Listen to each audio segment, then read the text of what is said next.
بسم اللہ الرحمن الرحیم۔ السلام علیکم۔ ملتان میں پی ڈی ایم کے جلسے کے حوالے سے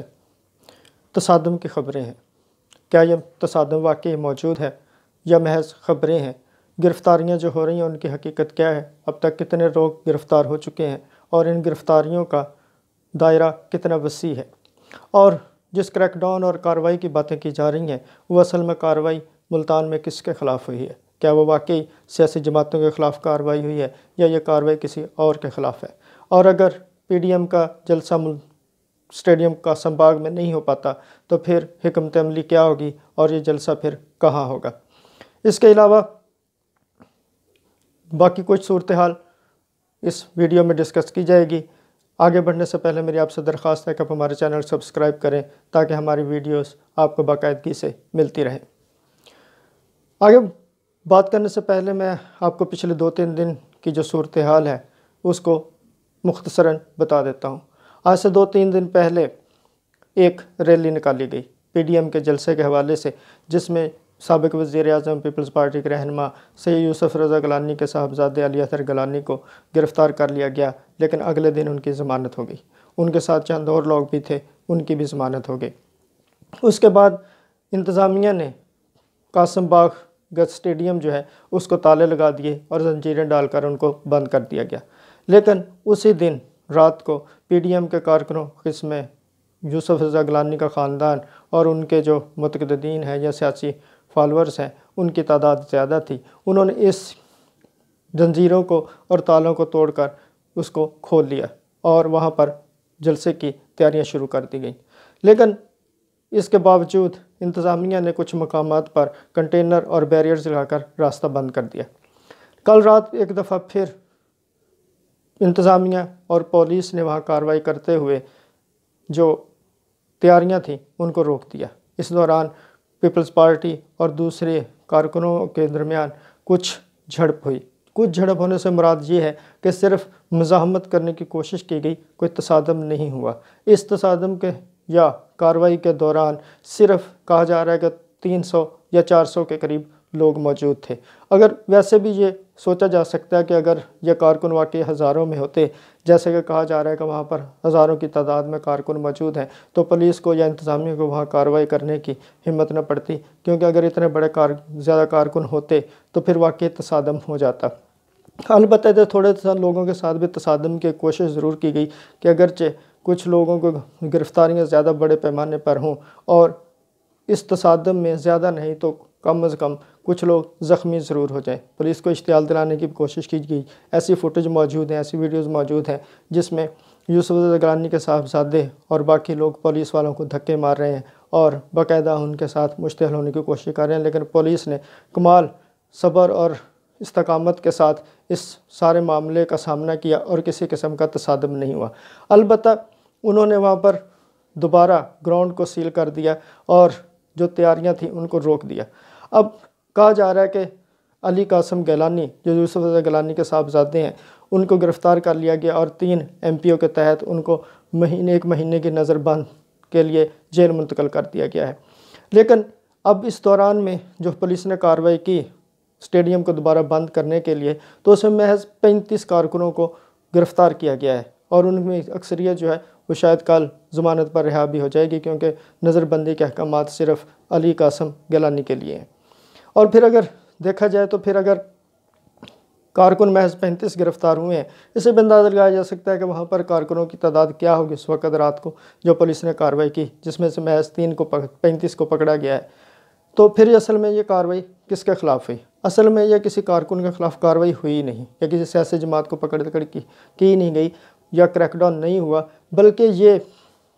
اصل میں اس کیٹرنگ کمپنی کے خلاف کارروائی تھی اور اسی کو پریشرائز کیا گیا اور اسی کو جو الٹیمیٹم دیا گیا کہ آپ اتنے عرصے میں یہاں سے اپنا سارا ساز و سامان اکٹھا کر لیں اور اب واپس چلے جائیں۔ اور جو سٹیج تیار کیا گیا تھا اس کو بھی ختم کر دیا گیا، جو خاردار تاریں سٹیج کے طرف جانے کی اور کراؤڈ کے درمیان فاصلہ برقرار رکھنے بچھائی گئی تھیں ان کو بھی اٹھوا دیا گیا، اور کیٹرنگ کا جو باقی سامان تھا ان کو بھی اٹھوا لیا گیا۔ تو اصل جو کارروائی ہوئی وہ کسی سیاسی جماعت کے خلاف نہیں بلکہ اس کیٹرنگ کمپنی کے خلاف تھی، لیکن اس کیٹرنگ کمپنی کی کارروائی کے دوران جو مزاحمت ہوئی اس مزاحمت کرنے والے لوگوں کو پکڑ لیا گیا۔ اب اس کے علاوہ گرفتاریوں کے دائرہ کار کی طرف آتے ہیں۔ اس کے علاوہ بھی بہت سی خبریں ہیں جو میڈیا پر اور خاص طور واٹس ایپ گروپس جو ہیں ان میں گردش کر رہی ہیں۔ جو کریک ڈاؤن ہے یا چھاپوں کا جو سلسلہ ہے اسے تو بہت وسیع پیمانے پر کہا جا رہا ہے۔ مثلاً ملتان ڈویژن کے تقریباً تمام علاقوں میں اضلاع میں اور تحصیلوں میں یہ چھاپے مارے جا رہے ہیں۔ ویاڑی ہو، میلسی ہو، برے والا ہو، مظفر گڑھ ہو، کوٹ ادو ہو، غرضے کے تمام جگہ پر چھاپے مارے جا رہے ہیں، اور یہ تمام جو زیادہ تر مسلم لیگ نون کے لوگ ہیں ان کے گھروں پر چھاپے مارے جا رہے ہیں، اور خبریں بھی زیادہ تر انہی کی آ رہے ہیں۔ اب یہ پتہ نہیں خبریں پلانٹڈ ہیں جان بوجھ کر جو مسلم لیگ نون کی حکمت عملی ہے کہ ایسی خبریں پھیلائی جائیں کہ ان کے رہنماؤں کے گھروں پر چھاپے پڑے ہیں، کیونکہ اب تک ان چھاپوں کے دوران کوئی ایک بھی گرفتاری نہیں ہو سکی۔ اگر واقعی چھاپے مارے جاتے اور کریک ڈاؤن ہوتا تو کوئی نہ کوئی کچھ نہ کچھ دوسرے تیسرے درجے کے جو لوگ ہیں ان کے گرفتاریاں ضرور ہوتی۔ اور یہ بھی کہا جا رہا ہے کہ ان لوگوں کو جلسہ گاہ تک پہنچانے کے لیے ملتان ڈویژن کے مختلف شہروں سے لوگوں کو ٹرانسپورٹ کنوینس کا انتظام کرنے کے ساتھ ساتھ جو لوگ اس جلسے میں شرکت کے لیے جائیں گے ان کو دہاڑی بھی دی جا رہی ہے، اور یہ دہاڑی 1500 لے کر 2500 تک ہے، اور اس دوران انہوں نے کنوینس اور کھانے کا وعدہ بھی کیا گیا ہے۔ اس کے علاوہ اس ساری صورتحال کا جائزہ لینے کے لیے اور اس کو متبادل کے طور پر سوچنے کے لیے یا کارکنوں کو حوصلہ دینے کے لیے پی ڈی ایم کے سربراہ مولانا فضل الرحمان بھی ملتان پہنچ چکے ہیں۔ اس کے علاوہ اور آج خبر یہ ہے کہ جب میں آپ سے مخاطب ہوں تو تھوڑی دیر بعد پی ڈی ایم کا اجلاس شروع ہونے والا ہے، جس میں فیصلہ کیا جائے گا اگر قاسم باغ میں جلسہ نہیں ہو پاتا تو پھر صورتحال کیا ہوگی۔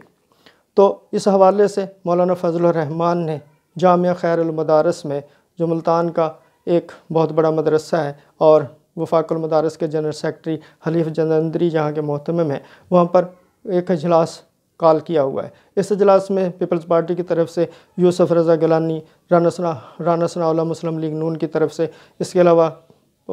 جے یو پی کے انس نورانی اور اہل حدیث جماعت کے مولانا ساجد میر جو ہیں وہ اس میں شرکت کریں گے، اور اس کے اندر آئندہ کے لائحہ عمل کا طے کیا جائے گا اور ایک نیوز کانفرنس کے دوران اس کا اعلان کیا جائے گا۔ اب سوچنے کی بات یہ ہے کہ مولانا فضل الرحمان ایک سیاسی تحریک چلا رہے ہیں، لیکن اس میں وہ ایک مدرسے کو اپنے سیاسی مقاصد کے لیے استعمال کر رہے ہیں۔ وفاق المدارس کے لوگوں کو بھی سوچنا چاہیے کہ اگر جو سیاسی مقاصد ہیں ان کے لیے وہ اپنے مدارس کو استعمال نہ ہونے دیں، کیونکہ مدارس سب کے ہیں، چاہے ان کا تعلق چاہے وہ کسی بھی جماعت سے ہو، ان تمام جماعتوں کے لوگ اپنے بچوں کو ان مدارس میں بھیجتے ہیں، اور ان تمام مدارس سے وابستگی جو ہے وہ سیاسی وابستگیوں سے بالا تر ہے۔ اور جب اس طرح کی صورتحال کے بعد مدارس کے خلاف کوئی بات آتی ہے تو پھر کہا جاتا ہے کہ مدارس کو ٹارگٹ کیا جاتا ہے۔ جب آپ وہاں پر جلسوں کی پلاننگ کے لیے اور سیاسی مقاصد کے لیے اجلاس ہونے دیں گے تو پھر ایسی باتیں بھی ہوں گی، اور پھر جو آپ کے لیے مشکلات ہیں وہ بھی کھڑی ہوں گی۔ البتہ انس نورانی، ساجد میر وغیرہ پہنچ چکے ہیں۔ رانا ثناء اللہ کو شاید مسلم لیگ نون کی طرف سے اس لیے منتخب کیا گیا کہ رانا ثناء اللہ وہ صوبائی وزیر قانون رہے ہیں اور پولیس کے ساتھ ان کا براہ راست رابطہ رہا ہے، اور یقیناً ایسے براہ راست رابطے جو ہوتے ہیں وہ ختم نہیں ہوتے، کیونکہ ملتان میں بھی انتظامیہ اور پولیس کے حوالے سے یہ کہا جا رہا ہے کہ وہ دوسرے دوغلی پالیسی اختیار کی ہوئی ہے۔ پہلے تو اگر انہوں نے کریک ڈاؤن کرنا تھا تو ان لوگوں کو وہاں جانے ہی نہیں دینا چاہیے تھا، کیونکہ جتنے یہ لوگ تھے اور کرینے وغیرہ لے کر کنٹینر اٹھانے آئے تھے ان کو بڑی آسانی سے روکا جا سکتا تھا، لیکن پولیس اور انتظامیہ نے پہلے تو وہ تمام رکاوٹیں ان کو ہٹانے دیں، کنٹینرز ہٹانے دیے، وہاں پر جلسے کی تیاریاں کا آغاز کرنے دیا، اور اس کے بعد ان پر کریک ڈاؤن ان کو ہٹایا گیا اور اسٹیڈیم کو دوبارہ بند کیا گیا، جس سے ایک ایشو نے جنم لیا۔ اگر یہ ہونے ہی نہ دیا جاتا اور ان لوگوں کو اس طرف جانے ہی نہ دیا جاتا، جو بڑی آسانی سے کیا جا سکتا تھا کیونکہ یہ بہت بڑی تعداد میں لوگ نہیں تھے، جیسے میں نے بتایا یہ میکسیمم تو کہا جاتا ہے میکسیمم 500 تک لوگ تھے، لیکن بہرحال یہ ایک چیز ہے جو اب ہو چکی ہے، لیکن اگلی صورتحال ہے۔ اس کے علاوہ کہا جا رہا ہے کہ اگر قاسم باغ میں جلسہ نہ ہو سکا تو اس کے لیے 2 متبادل مقامات ہیں جہاں پر جلسہ کرنے کی کوشش کی جائے گی۔ ایک تو کچہری چوک ہے اور دوسرا گھنٹہ گھر چوک ہے۔ اب جو لوگ ملتان کو جانتے ہیں، یہ کچہری چوک اور ملتان گھنٹہ گھر چوک جو ہے بہت چھوٹی سی جگہ ہیں۔ اگر یہاں پر جلسہ کیا جاتا ہے تو یہ چند 4-5 ہزار 7,000 لوگوں سے بھی یہ ایسے لگے گا جیسے یہاں پر لاکھوں لوگ موجود ہیں، جو کہ بہت چھوٹی سی جگہ ہے اور چھوٹا کراؤڈ بھی بہت بڑا لگتا ہے۔ اور دونوں جگہوں پر اگر آپ جلسہ کریں گے تو پھر تمام طرف کی جو ٹریفک ہے وہ بھی رک جائے گی، اور خاص طور پر جو سامنے کا مقام ہوگا جب وہاں ٹریفک جام ہوگی تو وہ سارے لوگ بھی اس جلسے یا جلوس میں جو وہ شریک معلوم ہوں گے، اور اس سے کراؤڈ بڑا بن جائے گا۔ لیکن اس کے علاوہ بھی ایک صورتحال ہے کہ اگر جلسہ ہونے ہی نہ دیا گیا، کسی طرح بھی جلسہ نہ ہونے دیا گیا اور جلسے کی صورتحال نہ بن سکی، تو ہو سکتا ہے کہ پھر ان 2 مقامات پر یا جو تمام مقامات پر جہاں جب ان کراؤڈ کو روکنے کی کوشش کی جائے وہاں دھرنے دیے جائیں گے، جس سے نتیجاً شہریوں کے لیے ایک مشکل صورتحال پیدا ہو سکتی ہے، یا ہو سکتا ہے کہ انہی دونوں مقامات میں سے ایک کسی پر دھرنا دیا جائے اور اسی جلسے کا نام دے دیا جائے۔ البتہ کہا جا رہا ہے کہ بلاول بھٹو زرداری کی نمائندگی کے لیے آصفہ بھٹو بھی پہنچنے والی ہیں وہاں پر، اور ان کی وجہ سے بھی اور کچھ کراؤڈ بڑھ سکتا ہے۔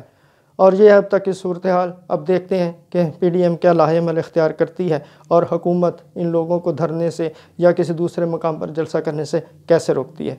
اگلی ویڈیو تک اجازت دیجیے، اپنا ارد گرد لوگوں کا خیال رکھیے گا۔